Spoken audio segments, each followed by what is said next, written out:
a little less intensive than the credit unions over 50 million.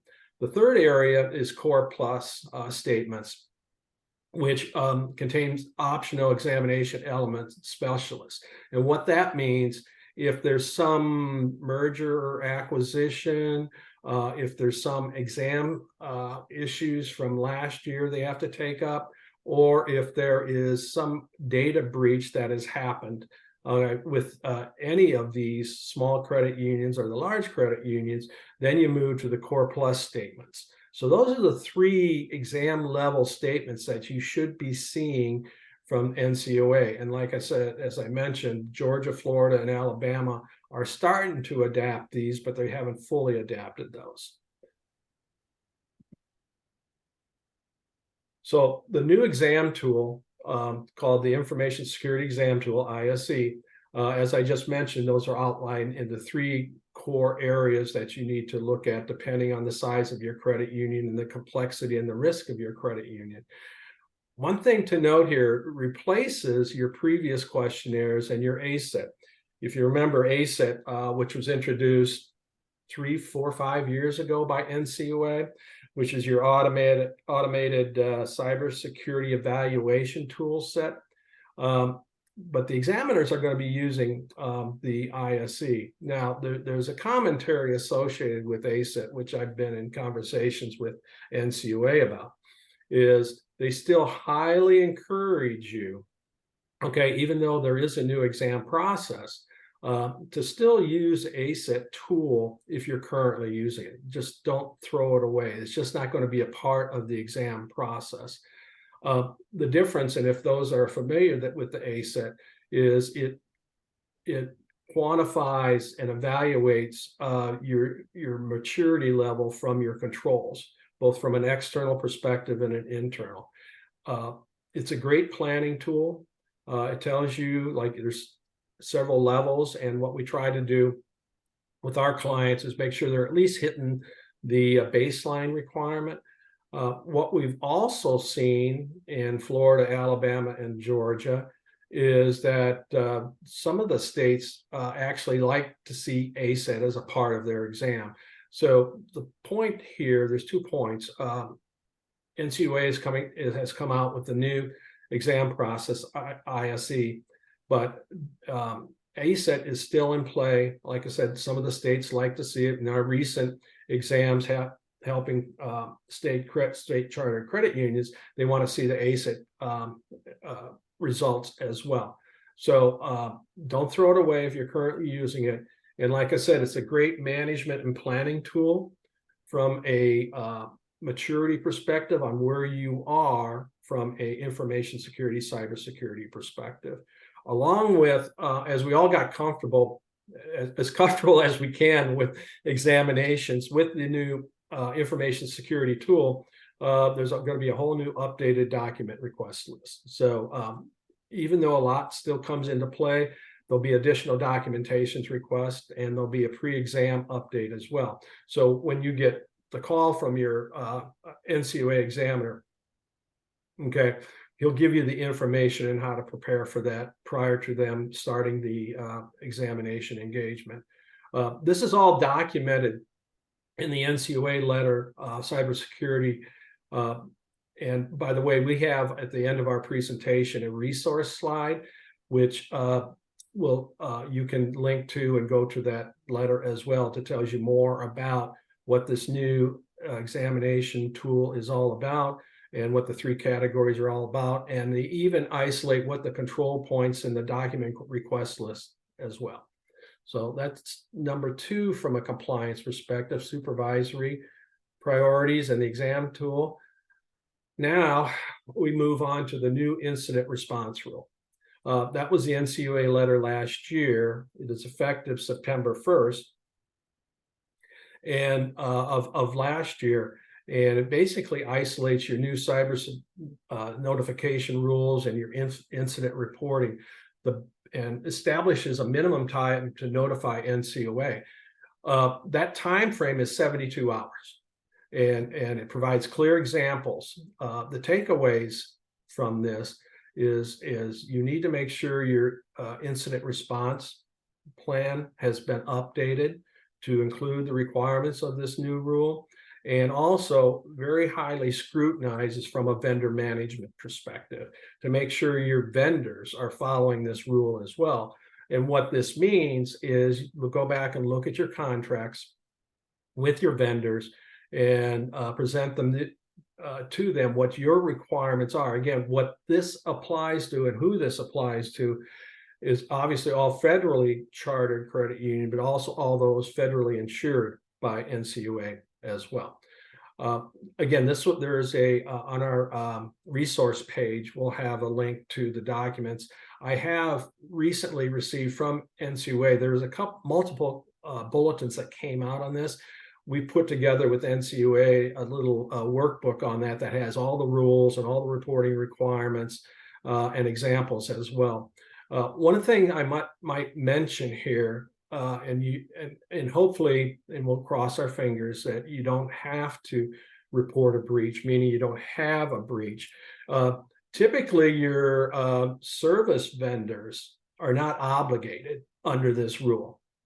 All right, you have to hold your vendor feet to the fire. However, there is an SEC ruling out that kind of mirrors what NCUA did in the 72 hours. So this is not a easy thing. This is not a cakewalk. In fact, some of the credit unions that we engage with going through the vendor management cycle find it pretty tough to go back with the vendor, but typically the vendor will be accommodating and bake that liability and reporting clause, incident reporting clause, into your contracts. So, okay, that's basically the new incident response rule that we need to pay attention to. All right. Over the last year, working with NCUA and state examiners, I might add, is here are the most common NCUA exam findings that we saw in 2023. And why is this important? Is that if this is important and it bubbles up within the internal ranks of NCUA and the state auditors and examiners as well, these are the things they are especially going to be looking at. All right. Number one, critical and sensitive data not encrypted, both at rest and in transit. Irregular IT audits and IT risk assessment. What that means is you're not doing it on a periodic basis as you should. All right. Irregular board reporting. What that means, what the typical requirement is, at least once a year, you should be reporting to your board the current state of affairs with your information security program. What they're finding is that's not happening on a routine basis. And believe me, when you get that examination request list, both from the state and federal level, they're going to ask you for your most recent board report. All right. No multi-factor authentication on critical system. This is a hot item as well. And we'll be talking a little bit more about this when we talk about ransomware and we talk about business email compromise. We'll talk about technologies that you need or should be implemented. But one is implementing multi-factor authentication on your critical systems, including your email systems as well. Insufficient business continuity and incident response plan testing to deal with incident. One of the things we found, or the examiners found, and they're very on this from an examination perspective, is at least annually you should be testing your process. In addition to that, including in your whole business continuity and incident response testing, should be your critical vendors that are involved in your operation and business as well, that they participate in the tests and they provide you with their business continuity and incident response testing as well. Next, inadequate vendor management. Why is this bubbling up? A lot of it has to do with the incident response of vendors, partly because they're an integral part of your whole supply chain with operations and critical systems of the credit union. And what we'll see, what they want to see is to make sure you have a very live and active vendor management program, and you provide the appropriate due diligence, and you keep tabs on that on a routine basis, and make sure that you're able to provide that to the examiners and management, and also risk rating these vendors and critical vendors as well, especially those that are critical to your operation and store or transact member information. And the final item on the NCUA exam findings is payment system vulnerabilities. And what we talked about there is your wireless, your ACH, and your ATMs. They want to make sure, and you as a credit union want to make sure that you have your proper procedures, policies, and controls around those, because when the cash leaves the credit union, either through ACH, wireless, or ATM, it's a tough time to get those back. Okay, but they want to make sure that from a loss perspective that you have those proper controls, and they will review those processes and procedures with you on the ACH, wireless, and the ATM controls.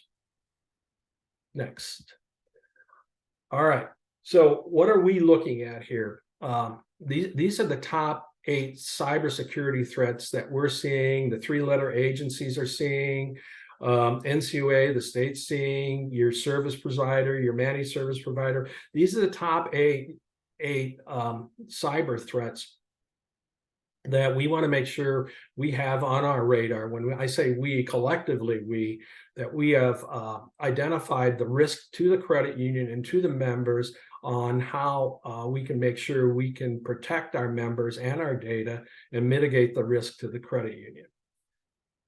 And the top 2, and we're going to get into, and actually the top 3, what we're going to get into in the next couple of slides here is phishing attacks and ransomware and denial of service. Those are the big ones we want to make sure we pay attention to, that we're seeing more and more appearance and uptick on those particular threats, especially with the geopolitical situation we are involved with right now.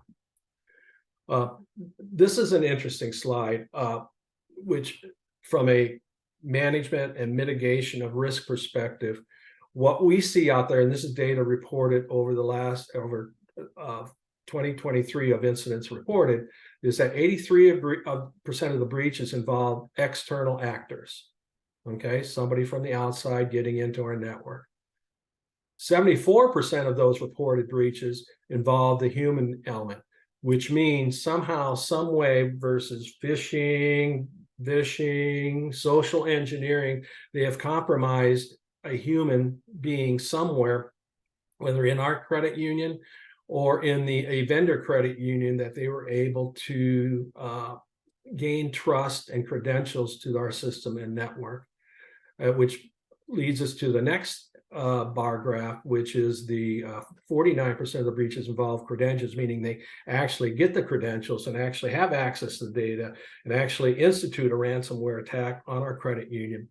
And as we evolve to the last bar graph on the left, that 24% of those breaches involve ransomware. So we're looking at this now and say, okay, well, let's make sure we have our protection and detection and controls in place.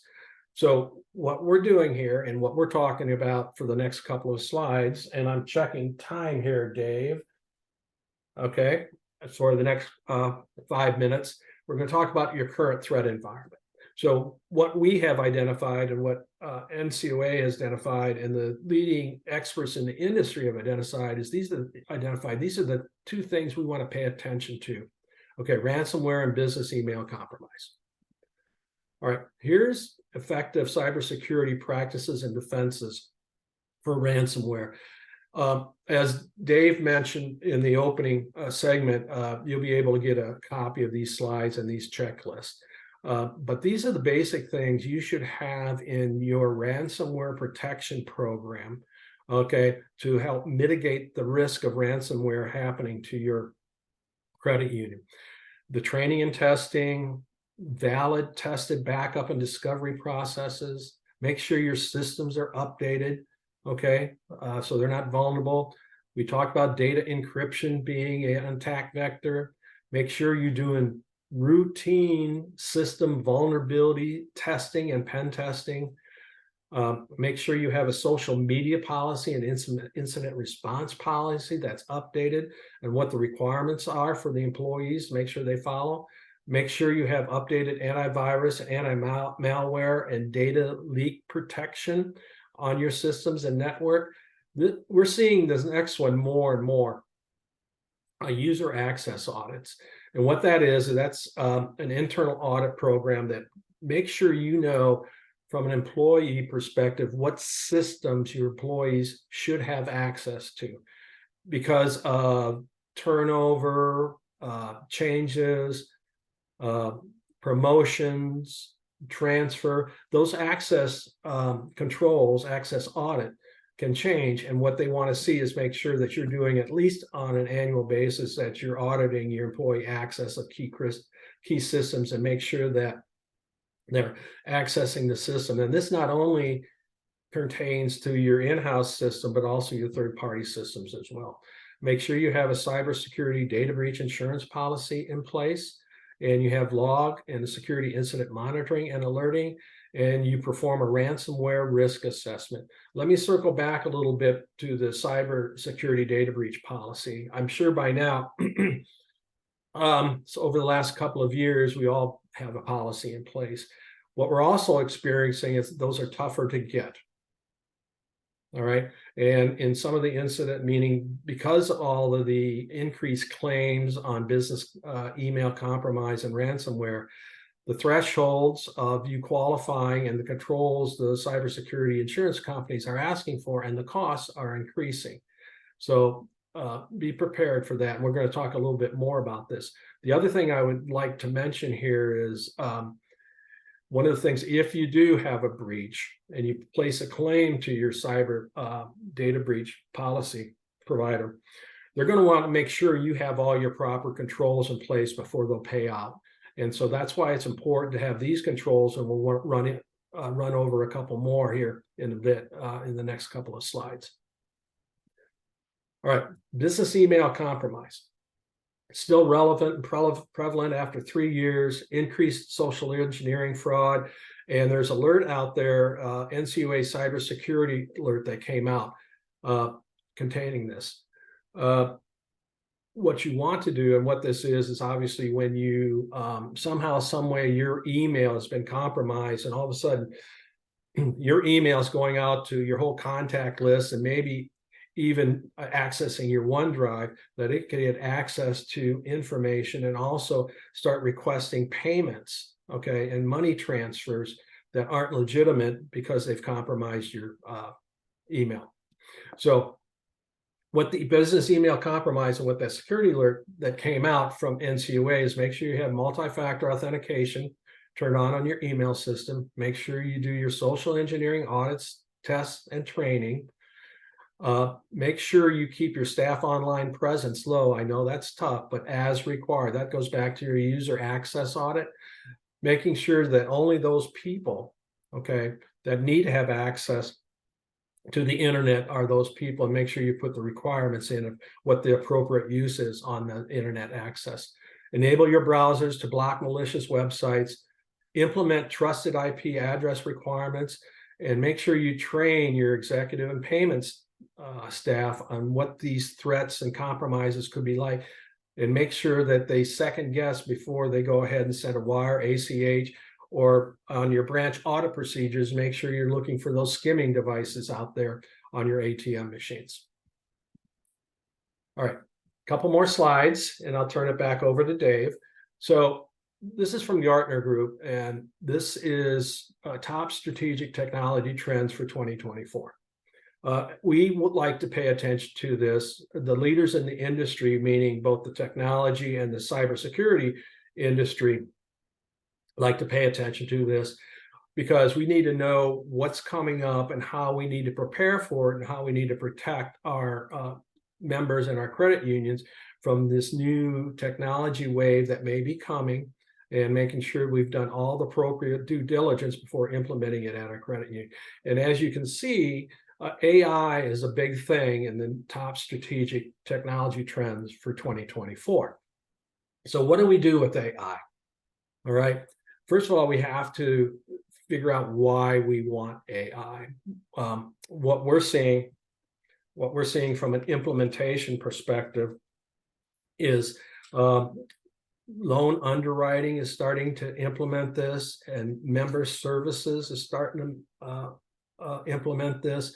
So make sure you develop this business case on how you're going to use it within the credit union, evaluate the pros and cons, what's the advantages, and make sure you perform a risk assessment before you implement that to make sure you clearly understand what the risks are, and you're able to mitigate those risks to the credit union before implemented.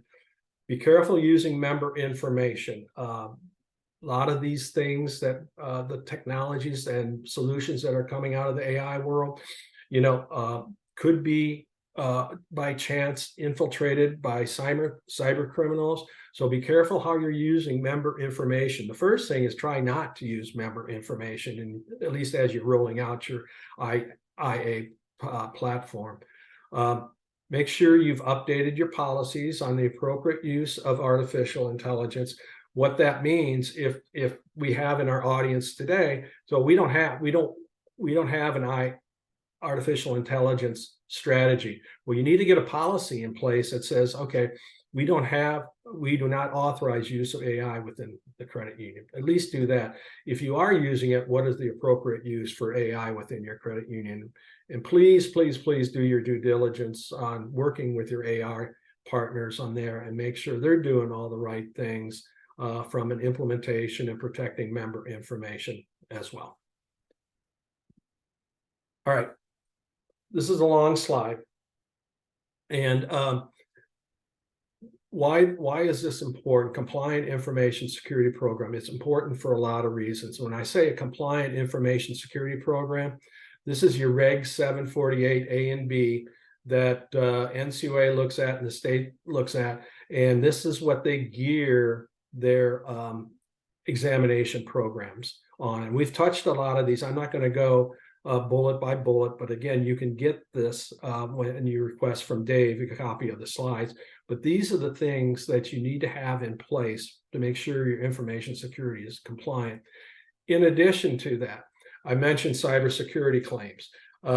These are the things, I hope you never have to file a claim, but if you're due, the first thing they're going to ask you is basically they run through this list to make sure you have all of your appropriate audit, examination, and controls in place, because that's a requirement to even start collecting money from cybersecurity. They want to make sure you weren't negligent in your program, therefore helping aid and cause the breach as well.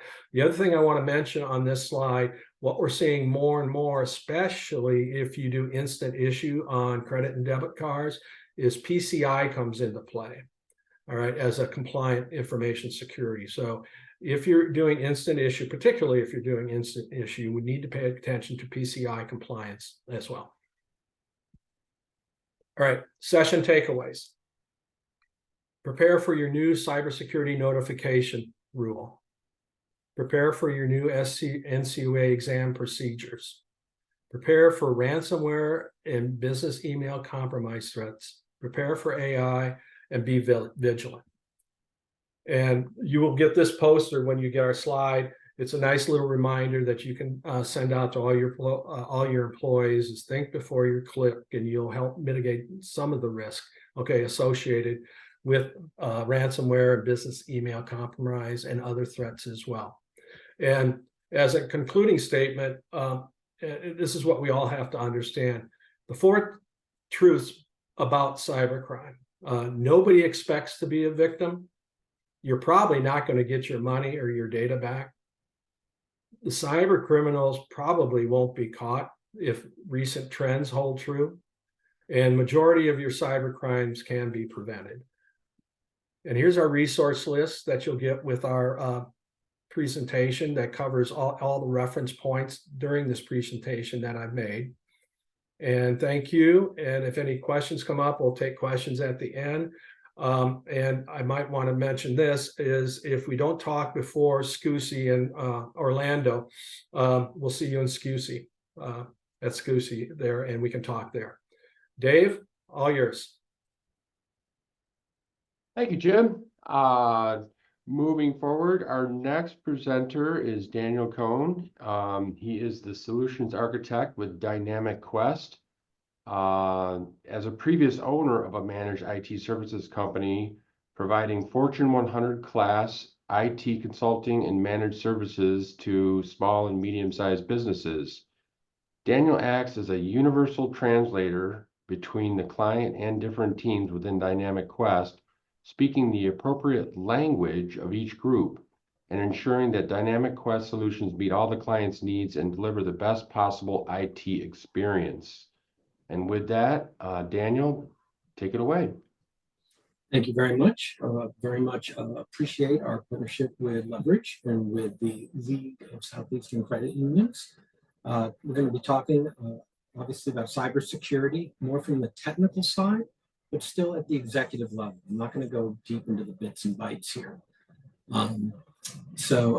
Pretty much understanding the C-suite and cybersecurity and their role. Obviously, why credit unions are targets is pretty obvious, but it's there. The whole concept of defense in depth and different layers that are going to be out there, as well as some overview of the technologies that should always be in place. And then we will be focusing on business email compromise and ransomware, as well as providing some practical advice. Obviously, the C-suite knows that cybersecurity is a big deal. Everyone has been reading about it, hearing about the big attacks. But it's also one of the areas of the business that a lot of people are less comfortable with. Just technology can be kind of like magic for folks. And a lot of times there's a lot of hype, and it's either overhyped or minimized. Not going to happen to us, or the sky is falling. And the reality is it's in the middle. But because oftentimes the technology is this black box, it can be considered a drain on the budget. It's in the way of getting operations done. It's kind of like magic. So sometimes it gets a little bit of the short shrift in the C-suite. But on the flip side, the C-suite can be the leader in developing an overall culture of cybersecurity, essentially viewing IT as foundational for your success, fostering a culture of security amongst your entire staff, and imbuing everything you do with an eye towards security, as well as serving as an example themselves up at the executive level of learning about this stuff and incorporating everything that they do. So it's not just something relegated to the IT department, but it's something that is embraced at the executive level and communicated that way. And that's going to do more in terms of protection than almost anything else. It's that whole idea of we're all in this together. Obviously, credit unions are targets because you have large sums of money. There are large transfers going on that are constantly being updated already. And then there are lucrative members that people would like to go after, right? So you are a constant target. I'm not telling you anything that you don't know. But at the same point, especially on the smaller scale credit unions, some of the awareness might not be there, some of the investment might not be there, some of the expertise. And so what the cyber criminals are looking for are chinks in the armor. It doesn't take much to get through. So they're constantly probing to see if they can find something in, because the money of the credit unions is just as good as anybody else. So the whole idea is to go defense in depth. And the cybersecurity defense really falls down into a combination of your physical controls, and there's not much I can't tell you about those, but also at a managerial level, the technological, which is really where my focus is, and the human element. And they're all interrelated. We constantly are doing things at a physical location in concert with the way that we run the business, as well as keeping up on the technology, as well as making sure people are actively involved. So on the physical, simple stuff, restrict access to your devices, make sure people can't get into the network, can't plug in, can't do drive-bys. There's a lot to be done here, and it doesn't take too much. And credit unions are very good at securing their physical assets, so not much I'm going to tell you there. But on the managerial side, whatever you're doing, whether it's a rollout of a new program, whether it's an expansion into a new market, keeping up with just the regulations, et cetera, always keeping cybersecurity as part of the overall design of everything that you do, so that it's not an add-on later. It's not looking for the chinks later. It's actually bringing it in as part of your overall designs.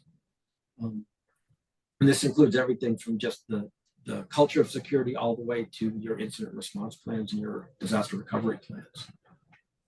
On the technological side, it's knowing what to protect, understanding the different technologies that are out there, and then finding what I call the right cybersecurity products and the right expertise. And that right is going to be unique for everybody. But then it's the deployment, the management, the monitoring. It's not like you buy something and you're protected. It's how you use it. And testing, constantly testing, which is a requirement, obviously. And then putting in your incident response plans and your disaster recovery plans. And we're going to go into these obviously in more depth. And then the human element. Some people portray this as a negative. Your people are your weakest link. To me, it's a positive. The people that you have are the key to your success. If you have a culture of security, if everyone feels that they are responsible for the security of the entire credit union, that makes things easier. People don't see it as a burden, they see it as part of their mission. So when you give people that sense of ownership, you give them the training, the knowledge, they will keep you safe. And you can think of it as incentivizing security. And the credit unions that embrace this tend to just have less attacks because their people are in the know. So what do you have to protect? All these things. There's a lot of stuff here. Physical, wireless, on-prem, backup systems, everything. I'm not going through them all because the point is there are a lot of things and systems to protect, and not all of them are obvious, right? You can look at that list. It's not comprehensive. The point is that any of them can be a conduit for a breach. So what that leads to is that there are a lot of products and a lot of people who want to sell you products that will protect those things. And it's not always obvious which ones are good and which ones are worth the price. And even for the ones that are the top rated, the best, always selected by the vendors, any product is only good as the people that install, manage, and monitor them. So that's really where the focus is where your evaluations are, figuring out the different pieces that should be there, and then making sure they're done well. So a quick sampling, you have antivirus and anti-malware, extended endpoint detection and response, anti-spam, firewalls, VPNs, dark web monitoring, all these different things. It is an alphabet soup out there of different products and things. But again, the takeaway, there are a lot of technologies out there that will make you more secure. And in a perfect world, you would have all of them. And in the financial world, you are required actually to have a lot of them. But you should always make sure that you have the basics, all right? And then add more, all right, where you can. So the basics, everyone should have this, and almost every credit union I deal with does, but how well it's implemented is always a different subject, right? Anti-malware and firewall. These are the things that are watching for and stopping the bad things from coming in, right? You are constantly under attack. How do you make sure that it doesn't get in the first place? But also anti-spam, multi-factor authentication. This is reducing the clutter, mostly in terms of email. Email is the number one way that most cyber breaches happen.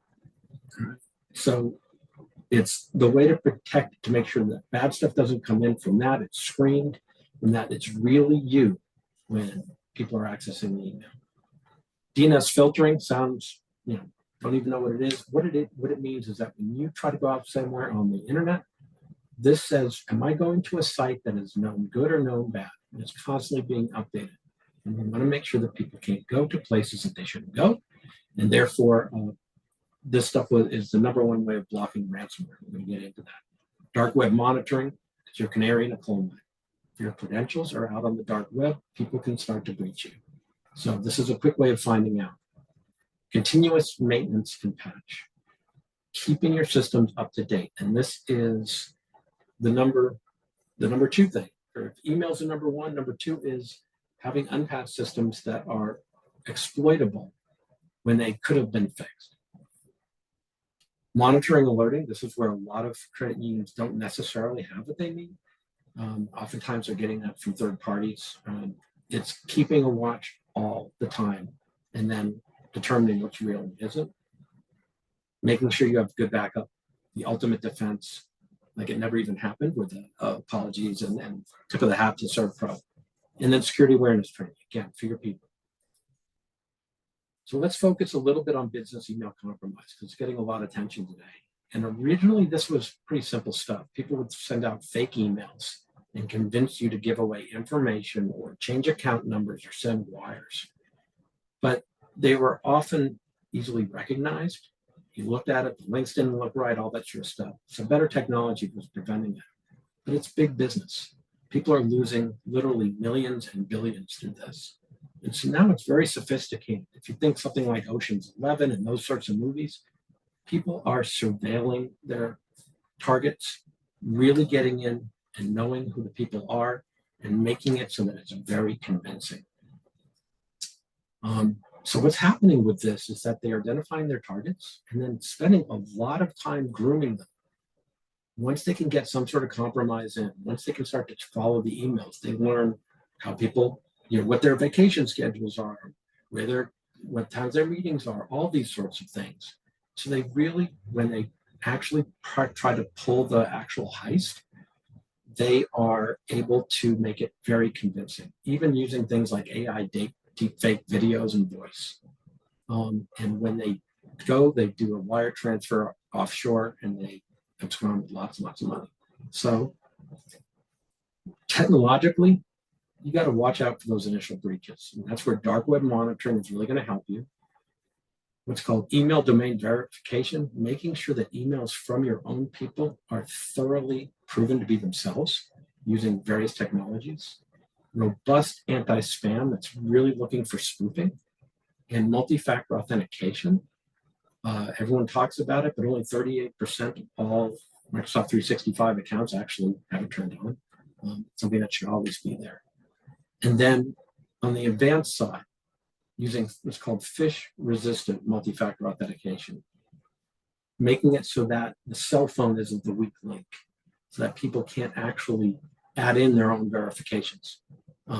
It's a newer technology, it's more expensive, but it is one of the surest way to make sure that it's really people you expect who are logging in. Using risk-based conditional access, are things being signed in from odd places at odd times with impossible travel. Those can all be looked for. Data loss prevention are things coming in or leaving that are flagged, that have account numbers, social security numbers, all this sort of stuff. You can be looking on those and then auditing alerting, looking for all those changes. Always it's going to be trust but verify. One of the best ways is people. Keep the people in the loop. No critical changes, no changes to wire transfers without the appropriate financial controls. And emergencies say those are the times you don't bypass them, as opposed to that's an excuse to do it. Security awareness training is key. Keep your people well informed of what to look for, because it's in the panic is where they make the mistakes. So always remember, fear equals fake. People are uneasy. If they don't understand what's going on, if they think something's going wrong, that's the time to take the pause. On the ransomware side, it's still as popular as ever. Ransomware is still, it's just a simple click. It's an email attachment. It's a link in a compromised website. It might be a USB key that someone finds that says payroll files. Anything that gets them in and allows them to deploy bad software inside your network, they're going to do. And the scammers know that we are used to clicking on links. We are used to doing emails. We trust what we see. And so it's so easy to do. Just click on it. But now it's not just locking up your data. Ransomware, they encrypt everything. They make it so you can't get at your own systems. They take you out of business unless you pay large sums. But now they're doing double extortion, where they actually say, we're going to release your data out there. Give all the payroll information, release your emails, all that. They do distributed denial of service tax, where they shut down your systems. And they'll also say, hey, we're going to advertise that we breached you. So they'll keep coming at you for ransom the first time, just to get your data back. The second time, just to make sure they don't publish your data. They'll come after you over and over. And there are now companies out there that are doing ransomware as a service. So how do you protect yourself? Keep everything updated. That's the number one thing. Fix the known endpoints. Keep your endpoint protection. Essentially, think of it as antivirus on steroids, but it's protecting the endpoint constantly. And then the filter, make sure that people are only going to the right places, so that links don't take them to the bad places. But it's also protecting the network. You have to patch the switches, the firewalls, the routers, because they have exploits. Having your firewalls watch the traffic even more. Using something called SIMSOC. Don't worry about what it stands for, but what it is something that allows you to separate real attacks from fake attacks. Knowing what are real issues versus just noise. And then test. Vulnerability testing, internal and external, as well as what's called penetration testing, where people actually try to get in and get data out. So these are part of your requirements to do these tests. Most important thing, obviously, is backup. Make sure you have immutable local backups that cannot be compromised. Same thing in the cloud. And then since more people are in the cloud, using the cloud backup, so that if, let's say you're using Microsoft 365 and Azure, that's backed up outside of that environment. So you can get your cloud stuff back. You want to make it like it never even happens, that if you are breached, you can put it back to a safe place. And then have your incident and disaster recovery plans in place. Everything from how long something can be down, who to contact, where your people are going to be, and test. Practical advice, just don't mix emails. These will all be in if you request the slides, but never use corporate stuff for personal, and don't use personal for corporate. Don't do password resource, use password managers. They're awesome. They are really going to help you out. Watch out for emails and phone calls and texts. They have links. Fear equals fake. Doesn't matter who it's from. If they ask for something, verify. Conduct tests all the time. Get your people thinking that everything they see is fake, is a trick. But reward the people who pass and educate the ones who don't. So stop sharing here. So that is a very quick overview. I did not go into in-depth technical aspects because there's a ton, but I'm happy to answer questions and wherever that goes. Dave? Thank you, Daniel. We do have some questions here from the audience. The first off, this one looks like it's directed to Jim. Jim Dale in our audience wonders, have any FIs been asked by the regulators how they use Genai and LLM and how they are deployed? I'm going to turn that over to Dan. Oh, sorry. Yeah. No, that's fine. The generative artificial intelligence and the large language models, that's essentially the hackers are getting more and more sophisticated in making their attacks, as well as people are using it internally to improve their operations. But you have to make sure, and this was alluded to in some of Jim's slides, that the data that you're using to train your models is not leaked out. And so there's a lot of vendor vetting you have to do to make sure that what you use there is not used outside and it's not used inappropriately and then cannot be leaked out. So as Jim had pointed out, having a very solid artificial intelligence plan for how it will be used, the various tools that will be used, and who has access to it and where it can go is critical. So I personally have not had to deal with that as a financial institution, obviously, as a vendor who supports those. But this is where your trusted advisors, your technology partners can help you vet how to use it internally, as well as how to protect against it when it's being used against you. I hope that answers the question. Okay, the next question is indeed for Jim. How often should our IT audits and assessments be performed? Great question. It's evolving right now. The first part of that answer is it depends on the size and complexity of the credit union. All right. Second answer to this question is, have there been any major issues at the credit union, such as data compromise, data breach, denial of service, and the like? And the third part of answer to this is, have you gone through any business changes, mergers, acquisitions, and the like? So, and oh, I'm sorry, there's a fourth component to it. If you've done any major technology changes, because I see Dan was shaking his head, but any technology changes as well. All right. And so typically, they'd like that done. When we're talking audits, we're talking IT audits and IT risk assessments as such, and they're totally different, at least once a year. However, if any of those other four components happen at your credit union, such as a data breach, such as new technology changes, such as merger acquisition, you're inclined to do that either pre or post merger, pre or post technology enhancements, or indefinitely do an audit and risk assessment if in fact you had a data breach as well. So the answer is, what the examiners are looking for, minimum every 12 months. They've moved the bar on that.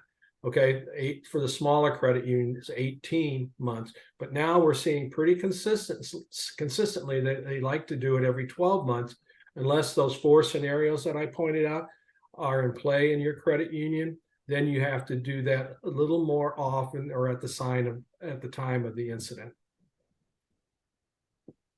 Okay, thanks, Jim. We have another question here. Looks like this one's probably for Daniel as well. Question is, if we use Microsoft 365, what can we do to keep ourselves safe from business email, compromise, ransomware, and other threats? So the 365 world, most of the business world and the financial world does rely on Microsoft 365. It's actually dangerous to have your own internal email systems these days because they're not kept up as well. But it's also the world's largest attack surface. It can be attacked from anywhere. All right. There are millions, literally billions of people using it. And so there's many of the things that I mentioned in the presentation about keeping things safe with the anti-spam and all the rest. But a lot of it has to do with the subscriptions to Microsoft 365 itself. Microsoft layers security and functionality on the higher up you go. So in a smaller, you're looking at through the business line, business standard, business basic, business premium. Most of the security is in the business premium. In the enterprise level, for the larger, it's doing what's called E3, E5. But the security and the compliance are usually more expensive pieces. But those are where you get that conditional access, that risk-based conditional access. So on top of all your regular protections, putting yourself in a place where you can make sure your backups are there and that you're doing MFA and phish-resistant MFA and all the rest, making sure you have the right subscription customized with the right policies to be looking and alerting on the things that we've been talking about for unusual logins, because it's not there in the base packages. It's not there in the lower end ones. So Microsoft's going to make you pay for your security, fortunately, but it's part of doing the business. But having the right subscriptions with the right customization and the policies are going to keep you safe. And if I may jump in just to reemphasize something, and if you request from Dave our slides, you'll see that ransomware notice, our business email compromise notice from NCOA. Is one of the first things they'll come in from an exam perspective is, do you have multi-factor enabled on your Office 365 email? And that's at the top of the list. And Dan hit on that, in addition to all those other controls. Okay, our next question, based on the time that it came in, I believe this would be for Jim. How often should we be training our employees? Oh boy. I heard a term the other day, cyber fatigue. I've I've not heard that before, so we got to be careful. It's evolving. Okay, I'm going to talk from a best practice perspective, especially, and from a cyber threat perspective. The examiners will come in and say they want to see you do your testing, your human element testing, your phishing exercise, and your training at least once a year. What they're starting to do and starting to recommend, and practitioners like Dan and myself, we think you need to do it more than once a year. All right. So again, depending on the complexity and the size of the organization, it could be at least twice a year, if not quarterly. However, there are programs, and it depends on the culture of the credit unions. We see some credit unions do it on a weekly basis or a monthly basis. All right. So what you do is you talk to us and find out what's a good cybersecurity awareness program for your particular credit union.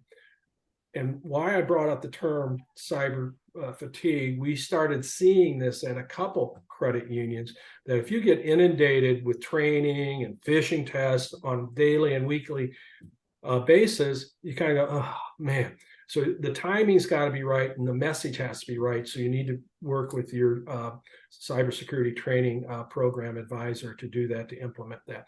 But it's escalated from once a year to more than once a year, and we got to implement a program that's right for your credit union. And again, if it's incentivized, if it's part of a culture of security where people are rewarded for being secure, it becomes less onerous. I mean, what people have found with continuous training that's at the appropriate level, that still meets the compliance, the risk goes down by over 90%. Essentially, if you're only doing it once a year, call it a 90% chance that people are going to miss something. But that if they are continuously trained at an appropriate level and incentivized to say, yes, we reward it. These people, everyone who got caught every phishing thing gets a free Starbucks card, whatever. Those only, roughly 6 to 9% might fall for it at that point. The risk goes so far down if it's incentivized. So continuous, appropriate, with incentives to make it a positive rather than a negative. That's going to train, because let's face it, as Jim showed in his bar graphs, 74 or 76% involve human element. It's right. Social engineering that's going to get you. The technology, you can usually keep things battened down very well. It's making sure your people don't miss something. And by fostering that culture and then rewarding it, you're gonna keep your whole organization safe. Okay, this next question came in while Daniel was presenting. There seems to be a lot to be worried about. How can a smaller credit union keep up? And it's tough. There's a lot of knowledge. There are people who are specialized in this, and it really comes down to using your partners well. If you can find the internal IT folks to take care of you and who are keeping up on their training and all that, that's the great place to start. It's obviously use the capabilities that you get from leverage from the league itself. There's a lot of resources out there, but everyone has their technology partners. Everyone has their core processors that they provide. So it's using those partnerships to enhance what some of the smaller folks may not be able to just do on their own, making sure those basics are covered, making sure the right subscriptions are placed, that the audits are done before the auditors do them, those sorts of things. And we're obviously proud of our partnership with the different leagues. And so companies like ours can always help you. Everyone has their technology partnerships. So there's a lot of continuing education, but focusing on the basics and making sure you have the right protections in place from the cloud world. Those are going to take you through a lot, and then just using your partnerships wherever they may be effectively. So don't be afraid to ask. There's a lot of people who want to. Okay, our audience is really hanging in here with us. If Jim and Daniel have more time, we have more questions. Sure. Okay. Jim, I believe this one is for you. How often should we be testing our business continuity and disaster recovery process and systems? That's another loaded question. From a business continuity disaster recovery perspective, we used to get by with once a year. Now, right now, especially in Daniel's world, they're doing it on a daily basis from an internal network perspective. All right, which is very good because there's such things as recovery time objectives and recovery point objectives. The reality is, if you get hit with a ransomware attack and you've only tested your system once a year, chances are you're not going to be at that recovery time or recovery point objective that you need to be. So from an internal perspective, it's a daily basis that you're backing up all your data. And then based on your business, you should at least be testing that, I would say, at least once a month. And Dan, you may have some different metrics on that. But the other thing I want to mention to you is we need to hold our vendors accountable as well. All right. How often are they doing it? When we get in and the examiners come in, say, okay, what about your core system? I'm not picking on core system providers right now. What about your core system backup and recovery test? And the answer is, I got one from 2021. Okay. And so we got to hold our vendors accountable as well, because they are key to our whole, especially as we're moving more into the cloud environment and hosted environment. They are key to our whole successful business continuity and disaster recovery and incident response process. So the answer is you do a risk assessment, a business impact analysis to find out when you should be doing that, and then implement that within your credit union, both internally and with your vendors. But again, with the attack vectors out there and the way ransomware is going, is that it needs to be a routine process within the credit union and ingrained in the in your critical third parties as well.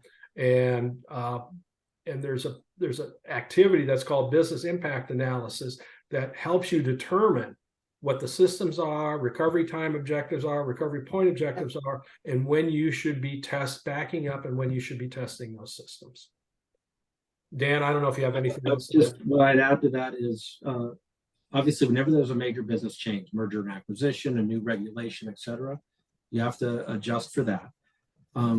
If there is a defined testing protocol for your cyber insurance, right, or within the regulation changes, you obviously need to meet that. In general, we usually say the incident response should be tested once a year, disaster recovery, a full one once a year, and partial one twice a year. And then testing for vulnerabilities is a good proxy for that. As long as you know that you can restore, then you test for your vulnerabilities, usually on a monthly basis, where you're just simulating attacks against yourself, testing to see if anything has changed, because nothing's steady state.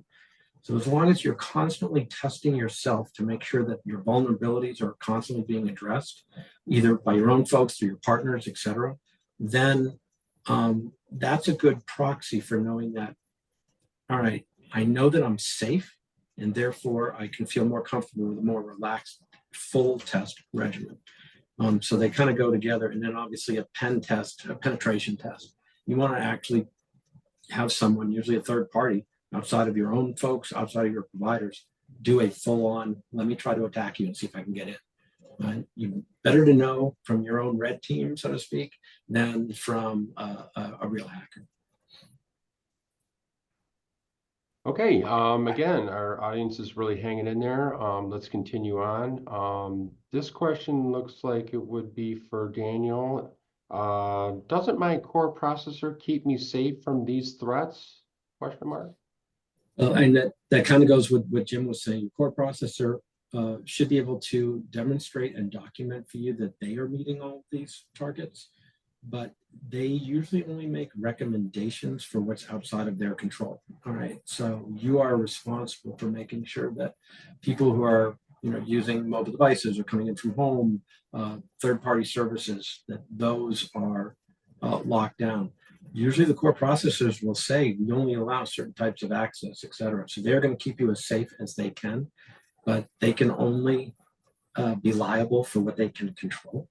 And so they will often say, these are the recommendations, but talk to your provider, talk to your own people, et cetera. So just because the core processor gives you rock solid security, you're still responsible for making sure that your entry into that is. So there's, it's essentially, you should be responsible for yourself, not necessarily believing all your vendors.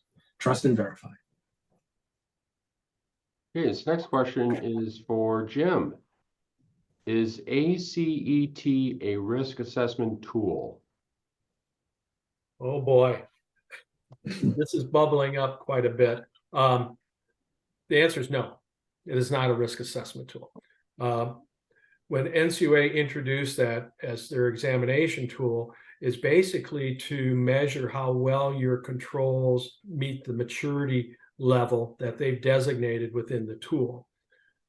So what that is, as I mentioned in my presentation, is ACET, the automated cybersecurity evaluation tool, measures your controls. It doesn't establish a risk assessment.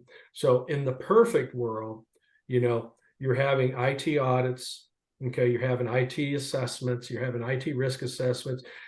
It is voluntary to do ACET, but it's a great planning tool. But in addition to that, you should be doing additional IT risk assessments on top of that. Okay. I have 2 more questions here. This one, I believe, would be for Daniel. A lot of my staff works from home at least part of the time. How do I keep them secure outside of the office? That is the question of the day, of the era. Obviously, with COVID, a lot of people had to switch to that model. With called bring your own device, everyone having their own cell phones and stuff.